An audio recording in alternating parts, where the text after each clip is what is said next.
हाँ, वो उसमें बीएसपी ही करती है। बीएसपी का नारा ही है सर्वजन हिताय सर्वजन सुखाय। अब बारी है कि अल्पसंख्यक अपने नेता को कैसे चुन के आगे भेजेगा, कैसे चुनाव जिताएगा। बहन जी ने जितना किया उनके बस में था उन्होंने कर दिया। अब बारी अल्पसंख्यक समाज की है, वो अपना नेता चुनेंगे या फिर से वही जिल्लत भरी जिंदगी जिएंगे, लाठी जूता खाएंगे। अगर उनका कोई प्रतिनिधि होगा तो उनकी बात की भी सुनी जाएगी, बात की सुनवाई भी होगी। नहीं होगी तो जिस तरह ये भेड़ चाल चल रही है ये चलता रहेगा। और बहुजन समाज का आशीर्वाद अगर मेरे साथ है तो फिर मैं बिल्कुल निश्चित हो गया था। हाँ, परिप्रेक्षी कुछ चीज़ें ऐसी थी जिसमें एक दिन का समय लगा। अभी मैं 2-3 टीवी चैनल्स पर बैठा हुआ था, उन्होंने भी यही बात रखी कि भाई अब्दुल बासी की जो सीट है 2 दिन के बाद, तो मुझे बहन मायावती जी का पूरा आशीर्वाद था। मुझे उम्मीद थी कि मैं इस दक्षिण दिल्ली को टिकट भी लाऊंगा और जीत के भी मैडम के हाथ चरणों में जाके सीट रखूंगा। एक आखिरी सवाल दोस्तों, अगर आपको भी लगता है कि लोकसभा चुनाव 2024 में मायावती को होना चाहिए प्रधानमंत्री का चेहरा, तो आप अभी इस वीडियो को लाइक, चैनल को सब्सक्राइब करके रख लीजिए और कमेंट में जय भीम जरूर लिखिएगा। तो 2024 लोकसभा चुनाव को लेकर के जिस तरीके से दक्षिणी दिल्ली का टिकट फाइनल हो चुका है, बीएसपी की तरफ से अब्दुल वासिद को प्रत्याशी बनाया गया, वहीं चांदनी चौक से जिस तरीके से अब्दुल कलाम को वहां पर प्रत्याशी घोषित किया गया, यानी कि 7 में से 2 जो चेहरे हैं दिल्ली की लोकसभा सीटों को मुस्लिम चेहरे उतारे गए बीएसपी की तरफ से, यानी कि जो दलित मुस्लिम का फैक्टर है इस बार बीएसपी के पाले में जाता हुआ दिखाई दे रहा है। तो चलिए मुस्लिम समाज के उन युवाओं से चर्चा शुरू करते हैं कि क्या वो इस बार खुल करके बहन मायावती के समर्थन में वोटिंग करेंगे, क्या सत्ता में वापसी का समय है बहन मायावती को लेकर के। स्वागत है सर आपका। जिस तरीके से बहन मायावती के समर्थन में आज बड़ा कार्यक्रम आप लोग कर रहे हैं, क्या लग रहा है बहन मायावती केंद्र की सत्ता में वापसी कर रही है? वापसी कर रही है सर। क्यों आपको अच्छा लगती है बहन जी, बताइए। बहन जी अच्छी लगती है सर, उनके सत्ता में आने के बाद में कोई कास्ट का कोई मैटर ही नहीं होता सर। उसमें तो ये रहता है जो बंदे आते हैं कि समझ लो लेडीज आए, जेंट्स आए, बुजुर्ग आए, औरत आए, मत कोई भी आएगा सर। उसमें ये नहीं है कि उसको कास्ट देखकर कुछ सपोर्ट किया जाएगा। उसमें तो खाली इतना रहेगा कि भाई हम परेशान होकर आ रहे हैं, हमारे लिए में मायावती बोलते हैं, मायावती जी हमारे ये परेशानी। वो ये नहीं देखेंगे इनका चेहरा किसका है, हिंदू का या मुसलमान का, वो ये देखेंगे कि परेशान है। कोई ऐसी बात नहीं, यानी सर्वजन हिताय सर्वजन सुखाय देखा जाता है। जी जी, सबको देखा जाता है कि जब दिक्कत है सबकी मदद होगी, सबकी मदद होगी सर। उसमें कोई वो नहीं है कि कोई हिंदू मुस्लिम सिख ईसाई सब एक ही साथ होते हैं। जी सर। मायावती जी के शासन में हिंदू मुस्लिम नहीं है? नहीं है, बिल्कुल भी नहीं है सर, बिल्कुल नहीं है सर, बिल्कुल नहीं है सर। ये मैं नहीं कह रहा हूँ सर, आप किसी हिंदू राष्ट्र में जाकर मालूम कीजिए किसी से भी सर, वो बतलाएंगे कि हम नहीं मुसलमान। कोई अगर हिंदू जात भी है ना तो वो भी उनसे परेशान है। किस वजह से? एक पूरा कारोबार खत्म कर दिया, सबसे मेन कारोबार खत्म कर दिया सर। तो उसी बात कोई सपोर्ट नहीं दी जा रही। तीसरी बात क्या है सर, कहीं सुनवाई नहीं होती किसी की भी।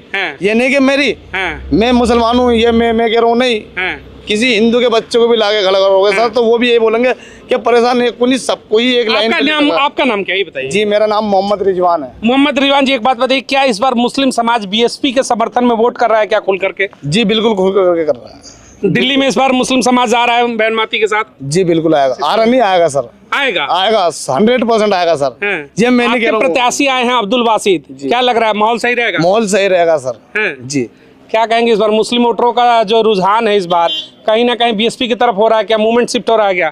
हाँ, शिफ्ट तो हो रहा है, होना भी चाहिए और हो रहा है। माहौल अच्छा बन गया है।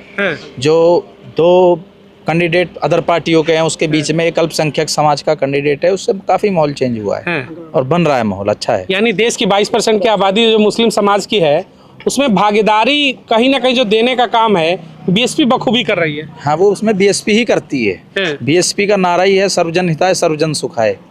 अब बारी है कि अल्पसंख्यक अपने नेता को कैसे चुन के आगे भेजेगा, कैसे चुनाव जिताएगा। बहन जी ने जितना किया उनके बस में था उन्होंने कर दिया।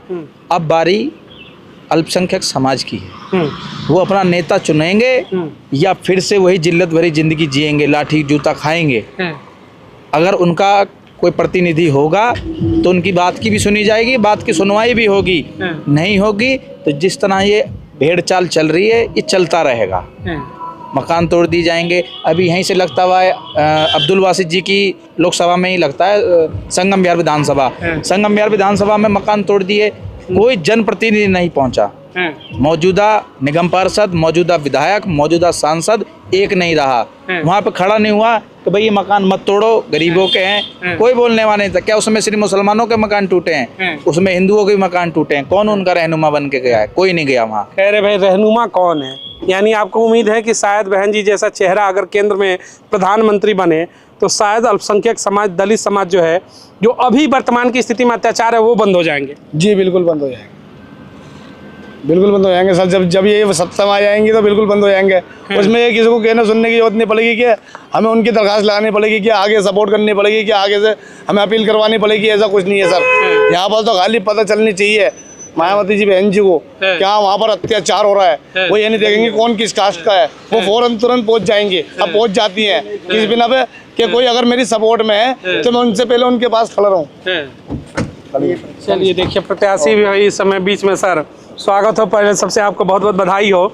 जिस तरीके से आपको प्रत्याशी सर घोषित कर दिया गया दक्षिणी दिल्ली से, क्या स्थितियां रहेंगी चुनाव को लेकर के? क्या शुभचिंतकों के लिए मैसेज होगा आपका? देखिए, सबसे पहले जो एक बहुत बड़ा मुद्दा है, वो जो वंचित समाज है हमारा, जिसको आज 50 साल तक इन लोगों ने बिल्कुल हर तरीके से ठगा गया है, उस समाज को मैं फ्रंट लाइन पे लाने की कोशिश करूंगा। दूसरा, जो साउथ दिल्ली का जो डेवलपमेंट का मामला है, हरित क्रांति, जितना भी ग्रीन एरिया था दक्षिण दिल्ली में, पूरा का पूरा कंक्रीट से ढक दिया गया। उसमें कोई कार्रवाई होगी? इंक्रोचमेंट, ट्रैफिक और उसके अलावा सुविधाएं, जितनी भी गवर्नमेंट से सुविधाएं मिलती हैं जो हमारे वंचित समाज तक पहुंचनी चाहिए, वो एक भी सुविधा वहां तक नहीं पहुंच रही। आज सब लोग, हम लोग सैलरी के ऊपर लड़ रहे हैं, बीजेपी वो एमसीडी उसके ऊपर लड़ रही है। दोनों की नूरा कुश्ती का खेल चल रहा है, पिछले 10 साल से हम लोग देख रहे हैं। अब इसके बाद ये सब चीज़ें ख़त्म हो जाएंगी। बहन मायावती का जो हाथ मजबूत करेंगे तो ये समझ लिए एक मुझे लोकसभा भेजने का मतलब है बहन मायावती जी आपके लिए लोकसभा में बैठी हैं। अब्दुल वासी जी, लगातार जिस तरीके से बीजेपी का इस सीट पर कब्जा रहा है और अतिक्रमण के मामले कहें तो ये प्रमुख मुद्दा है दक्षिणी दिल्ली का, क्या लग रहा है कि इस मामले को लेकर के बेहतर कुछ कार्य होगा अगर आप आते हैं? देखिए जी, सबसे जो प्रणम मुद्दा है जो मैंने उठाया है इस बार हरित क्रांति का, ये मुद्दा बहुत इंपॉर्टेंट मुद्दा है। देखिए, दक्षिण दिल्ली का जो डिमार्केशन है, रकबा कहीं 1700 एकड़ है तो वो बोल रहा है 2800 एकड़, कहीं रकबा तो हम बॉर्डर लाइन ही नहीं क्लियर कर पा रहे कि दिल्ली और हरियाणा का बॉर्डर क्या है। मैं बाहरी दिल्ली क्षेत्र से लड़ रहा हूँ और इस क्षेत्र पे मैंने पहले भी मुद्दा उठाया है। 3 एसडीएम और दो इसमें निलंबित भी हुए इस डिमार्केशन के मामले में। 10 साल से मेरा कोर्ट में इनके साथ मैटर चल रहा है। हम लोग डिमार्केशन ही नहीं कर पा रहे पूरी हमारी दिल्ली कहाँ तक है, हम कैसे दिल्ली का डेवलप करें। जब हमारे पास डिमार्केशन नक्शा ही नहीं होगा तो उसके लिए क्या हम पटल पे क्या कार्य कर सकते हैं। तो ये एसडीएम तो डीएम्स का जो काम है इन्हें करना पड़ेगा। मैं ज़्यादा इसमें अभी चुनाव का समय है, मैं इस चीज़ों को कंट्रोवर्सी में नहीं पढ़ना चाहता। और जो दूसरे जो मेरे खिलाफ जो 2 लोग और भी चुनाव लड़ रहे हैं यहाँ पर, माननीय सहीराम हैं जो विधायक है तुगलकाबाद से, और एक और विधायक हैं जो विपक्ष के नेता भी हैं दिल्ली में, उनका रामवीर बिधुड़ी कोई नाम है, तो और भी लोग चल रहे हैं, मैं भी हूँ। देखिए, ये समय बताएगा क्या है। मायावती जी ने पूरा मजबूती के साथ मुझे दिल्ली में लड़ाने की बात करी है और उन्होंने वादा करा है कि मैं आपके लिए रोड शो करूँगी। मैं आपके 2-3 बार यहाँ पर उन्होंने मेरे को वादा किया कि मैं यहाँ पर बड़ी बड़ी जनसभाएं करूँगा। अब्दुल वासी जी, 7 सीटों में जिस तरीके से 6 सीटों का पहले ही चरण में अनाउंसमेंट हुआ, आपकी सीट 2 दिन बाद आई, क्या इस सीट को लेकर कोई पेच फंसा था क्या? कोई कंट्रोवर्सी नहीं थी। मेरी खुद बहन मायावती जी से बात हुई। बहन मायावती जी ने मुझे बोला था कि हमारे बहुजन समाज का आशीर्वाद आपके साथ है और बहुजन समाज का आशीर्वाद अगर मेरे साथ है तो फिर मैं बिल्कुल निश्चित हो गया था। हाँ, परिप्रेक्षी कुछ चीज़ें ऐसी थी जिसमें एक दिन का समय लगा। अभी मैं 2-3 टीवी चैनल्स पर बैठा हुआ था, उन्होंने भी यही बात रखी कि भाई अब्दुल बासी की जो सीट है 2 दिन के बाद, तो मुझे बहन मायावती जी का पूरा आशीर्वाद था। मुझे उम्मीद थी कि मैं इस दक्षिण दिल्ली को टिकट भी लाऊंगा और जीत के भी मैडम के हाथ चरणों में जाके सीट रखूंगा। एक आखिरी सवाल होगा, रमेश बुदिड़ी का जो बयान था संसद के अंदर, जिस तरीके से हमारे आदित बयान था अल्पसंख्यक समाज को लेकर के, इस चुनाव में क्या लग रहा है आप भी उसी समाज से मुद्दा होगा वो मामला? देखिए, ये कोई टिप्पणी योग्य चीज़ नहीं है, मगर बहन मायावती जी ने साइलेंट करके जवाब दिया इसका। आप इस बात को समझ सकते हैं कि बहन मायावती जी ने पहले पूरे सोर्स करे कि रमेश बिधुड़ी जैसे लीडर को यहाँ से दोबारा एमपी का टिकट ना मिले, उसके बाद एक मुसलमान कैंडिडेट को उतारना, भाई इतना ही जवाब होता है। हम लोग गाली गलौज वाले लोग नहीं हैं, सभ्य समाज के लोग हैं। बहुजन समाज एक सभ्य समाज है और बहुजन समाज और मुस्लिम समाज एक ऐसा समाज है जिसने आज तक किसी भी कंट्रोवर्सी में पड़ने के, किसी भी लड़ाई झगड़ों में पड़ने का कोई काम नहीं है। हमारा जवाब देने का तरीका ही दूसरा है। कंट्रोवर्सी का आपको लग रहा है सहानुभूति मिलेगा इस बार? देखिए मैं इस बात से कोई सहानुभूति चाहता भी नहीं हूँ। रमेश बिधूड़ी से भी मेरे संबंध हैं। रमेश बिधूड़ी जैसे लीडर ठीक हैं, वो मेरे लोकल एमपी भी रहे हैं यहाँ पर, 10 साल हमने उनके साथ काम भी करा है, मगर उनकी जो सच्चाई है वो उन्होंने लोकसभा में अपनी बता दी। मुझे इसके बारे में कोई बात नहीं। 2 चेहरे अल्पसंख्यक समाज से चांदनी चौक से जिस तरीके से दिया गया और यहाँ दक्षिणी दिल्ली से, बाकी अगर हम बात करते हैं एनडीए गठबंधन इंडिया, एक भी मुस्लिम चेहरा नहीं, क्या कहेंगे? इससे कहीं ना कहीं एक मैसेज क्लियर कट है दलित मुस्लिम फैक्टर का।